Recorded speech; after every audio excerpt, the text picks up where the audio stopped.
I used to believe that if you kept your head down, worked hard, and stayed quiet, life would eventually reward you. That's the lie I lived with for years. The truth is, sometimes life doesn't reward you for being patient. Sometimes it watches how much disrespect you're willing to swallow before you finally say enough.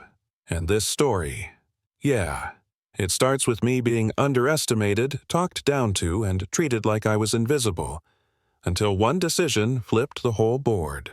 Let me take you back to when everything looked normal from the outside. My name is Ethan Cole.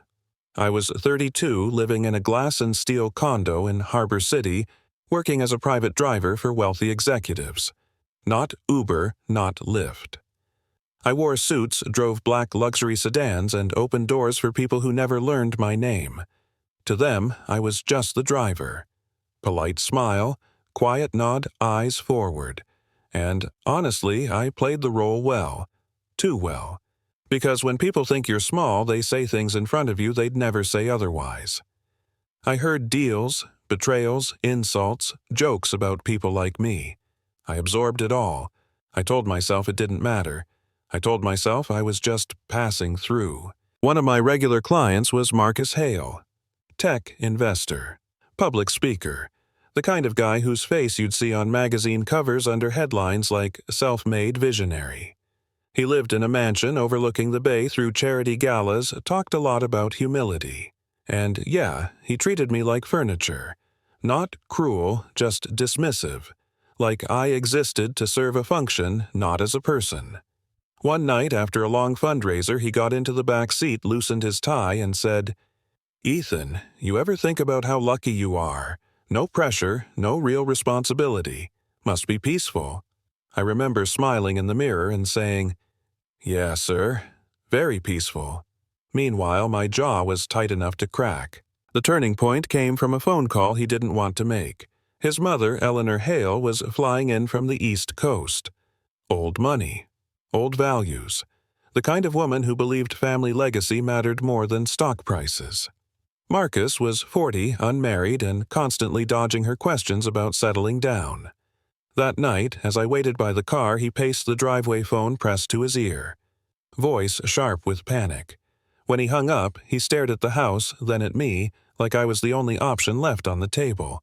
He asked if I knew anyone who could act as his girlfriend for a few days. I laughed, thinking it was a joke. He didn't laugh back. What he didn't know was that I wasn't just a driver. Before life knocked me sideways, I'd studied theater. Not Broadway dreams, but real training. Voice, movement, character work. I dropped out when my father got sick and the bills started piling up. I never talked about it because nobody ever asked. So when Marcus waved me over and said, half joking, "You could probably pull it off better than anyone," something in me snapped into focus. I looked at him and said, "I can, but not for free, and not without rules." He blinked, surprised. For the first time, he really looked at me. The deal was simple. I would pose as his fiancé. Not a gold digger, not arm candy. Someone believable. Someone his mother would respect. He laughed at first, then realized I was serious. We negotiated terms like businessmen. Payment up front, clear boundaries. Mutual respect, and one more thing I insisted on, though I didn't explain why. During this whole charade, he had to treat me as an equal in public. No snapping fingers, no talking down. He agreed mostly because he was desperate. The next few days were a blur. New clothes, a new name, a carefully crafted backstory. I watched him struggle with details while I slipped into the role like muscle memory. That's the funny thing about people who underestimate you. They never imagine you might be prepared. When Eleanor arrived, she was sharp observant and far less impressed by Marcus than he thought. She asked questions, direct ones, about values, about integrity, about how we met. I answered calmly, confidently, with just enough warmth. I could feel Marcus sweating beside me. The more she watched, the more her attention shifted. Away from her son, toward me. The real test came at dinner. Marcus invited his business partner Ryan and Ryan's wife Claire. Claire was the type who smiled while sharpening the knife. She sized me up in seconds and started poking holes. Education, family background, career. subtle jabs disguised as curiosity. "So, Ethan, what do you do exactly?" I smiled and said, "I help people get where they're going." Ryan laughed. Claire didn't. She followed up with ambitious. I replied, purposeful. The table went quiet. Eleanor raised an eyebrow. I saw something spark there. Interest, approval. Later that night, Marcus cornered me in the kitchen, whispering that I was doing too much, that I should tone it down. That's when I realized something important. He wasn't just afraid of his mother finding out the truth. He was afraid of her seeing me. Because once she did, the narrative he'd built his life on started to crack. The idea that status equals worth. That money defines value, and that scared him more than being exposed. Things exploded the next morning. Claire made a comment loud enough to be heard about people who play roles they're not qualified for.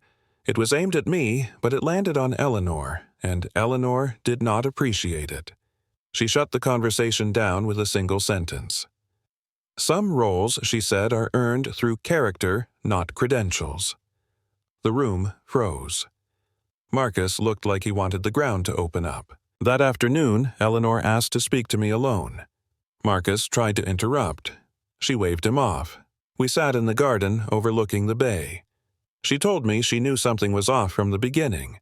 Not because I wasn't convincing, but because Marcus was. She said he'd been performing his whole life. Then she looked at me and asked, "Are you pretending, or are you finally being honest I didn't dodge it?" I told her the truth, all of it. The acting background, the driving job, the deal, the reasons. She listened without interrupting. When I finished, she laughed softly and said, "I thought so. Here's the part nobody